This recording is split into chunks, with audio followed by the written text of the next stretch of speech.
électroménager, gravats, ouvrages sur la beauté du monde et même une caravane déposée dans la nuit. Une décharge sauvage au bout d'un chemin, à cheval sur les communes de Niort, Choret et Vouillers. Les élus voient rouge. C'est la délinquance environnementale, faut pas se voiler la face. C'est scandaleux et je dirais franchement que c'est l'irrespect total.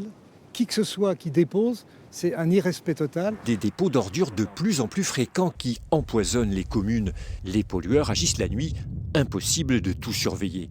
Reste alors le nettoyage à la charge des collectivités. Et ça nous coûte, ville de Choret, 20 000 euros. La Cannes participe aussi un petit peu de temps en temps, mais 20 000 euros par an foutus en l'air. C'est inadmissible. Un fléau difficile à enrayer. À Niort, la ville a récolté l'année dernière 1500 tonnes de déchets déposés illégalement. Elle en appelle au civisme. À un moment donné, c'est la responsabilité de tout un chacun de ce qu'on va laisser à nos enfants et de ce qu'on laisse au quotidien. Là, on est sur un chemin rural sur lequel on pourrait se déplacer en vélo le dimanche après-midi en balade en famille. Et finalement, on tombe sur quoi? Sur une déchetterie.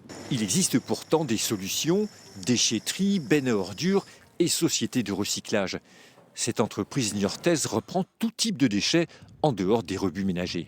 Une ancienne imprimante qui va être démantelée après dans une usine exprès. Et ça, vous le reprenez gratuitement? Et tout ça, c'est repris gratuitement. Vous pouvez venir les déposer. Voilà, tout ce qui est frigo aussi. Et pour la ferraille, c'est encore mieux. On sépare les ballons d'eau chaude dans une case, tout ce qui est matériel dans une autre. Et vous les reprenez à quelles conditions? Et tout ça, c'est racheté. Comptez entre 5 et 10 centimes au kilo. Un encouragement d'autant que déposer ces détritus dans la nature est un délit. La loi prévoit jusqu'à 75 000 euros d'amende et 2 ans d'emprisonnement.